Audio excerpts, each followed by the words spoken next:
If you're growing tomatoes in your garden and you have healthy plants that are growing really well, showing no signs of disease or any sort of pest issues, but you're still not getting fruit to set like this, then this is the video for you. You can see here in my bed, I do grow my tomatoes vertically. These are all indeterminate tomatoes. I'm going to link at the end of this video the playlist of videos for my tomatoes where I do build this trellis here and how I drop my strings here and prune and clip my tomato plants to them so that you can grow tomatoes just like this. But today I just want to talk about getting your flowers to pollinate and your plants to set fruit. When you're growing tomatoes, they'll usually throw off these clusters of flowers just like this. And these flowers right here are considered what they call perfect. They have both the male and female parts, meaning it produces the pollen inside the flower, and the pistil that gets pollinated is also inside of the flower. So what typically happens is you'll have bees or the wind, and what happens is it vibrates these flowers here and it shakes them, and the bees will come in and they'll vibrate this flower essentially, and it'll drop the pollen into the pistil, which will pollinate the flower to then give you your tomatoes or your fruit, just like this right here. When that doesn't happen though, typically these flowers right here, they'll just die, they'll dry up, and they'll just fall off, which I have here. You can see this flower fell off, this one fell off, and they didn't pollinate correctly like these other ones did. If you're getting a ton of flowers to come in like this, but they're not pollinating and setting fruit, then there's a few things that you can do. Number one, a lot of people, they'll come into these flowers right here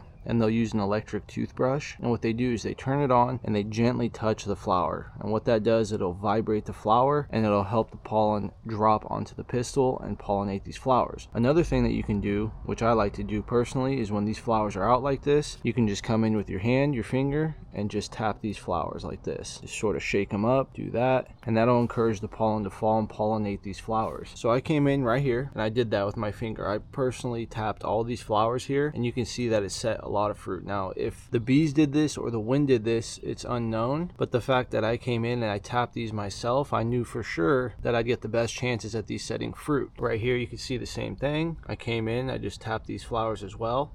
Right here you can see some Genovese tomatoes that set as well. I came in and did the same thing right here, and I'm showing you this just to show you that it works. Down here I did the same thing. These are some chocolate cherry tomatoes, and you can see the majority of all these flowers down here set, and they're coming in nice and healthy, nice and plump. No problems on this plant, no disease, no pests. So in another week or two these should be starting to turn and get closer to harvest. Over here I have some Cherokee purple tomatoes. You can see these ones have set really nice. They're starting to gain some size as well. Down here I have one that's set right here. You can see this one right here, there's another one, and then this one right here. Obviously the ones that are closer to the main stem are typically going to pollinate quicker and grow faster because they are closer to the main line where the plant is pumping energy into these flowers and these tomatoes. Right here I have a few more Genovese tomatoes that have also pollinated. You can see right here. So these get pretty decent in size.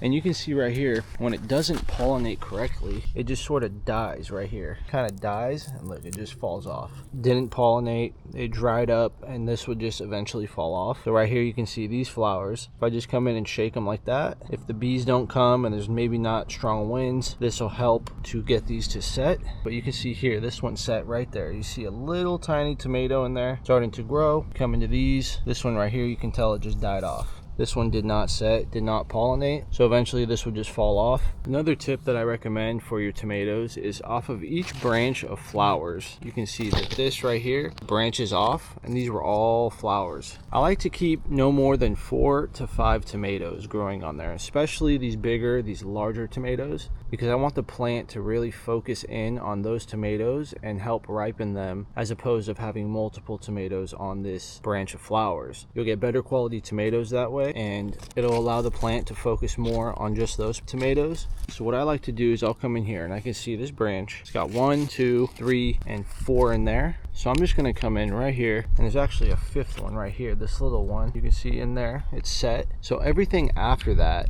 what I'm going to do is come in with my shears, and I'm just going to take this off. I'm just going to get rid of that. So now we can get rid of this right here. Let's get rid of that. We'll get rid of this right there. So now our plant can focus on this 1, 2, 3, 4, and 5 tomatoes right there. If we come on this side, there's also a 6th one right there, and even a 7th one right there. So what I'm going to do, I'm just going to take this off, and I'm just going to leave these 7 tomatoes, see how they go the next couple weeks here. You can see these ones have already gotten pretty large, so I like to thin these out so that I get better quality tomatoes. Up here you can see more flowers, so we'll do the same thing. We'll come in, we'll just shake this like that, nothing crazy. It's really simple to do. Come in here, do the same thing. Wherever you see flowers, you just come in and shake them. And you typically want to do this when the temperatures are, 60 to 75 degrees. You don't want it to be too hot, but you also don't want high humidity, because when it's high humidity, the pollen tends to be sticky inside of the flower and it won't fall. So you want it when it's dry out, but it's not too hot either. So you want to avoid high humidity when you come out and you pollinate. So right now it's the afternoon, probably 70 degrees out. It's not too hot. So I like to come out here after work or in the morning, and wherever there's flowers, I'll just go ahead and shake them like this, and that's it. It's really simple to do. You can see I'm getting a lot of tomatoes coming in. Right here on my San Marzano, you can also see more tomatoes right there. There's a little one in there. There's another one right there. This one. There's this one. So this hand pollinating, or self-pollinating if you come out and do it yourself, definitely works. So that's it for this video. I just wanted to show you what you can do if your tomato plants aren't setting fruit. It really defeats the purpose if you have a healthy plant like you see here, but you're not getting any fruit to set. So if you found this helpful or useful in any way, you can like and subscribe. I'll be dropping a lot more videos this season about my tomatoes and all the other plants here in the garden. Thank you for watching.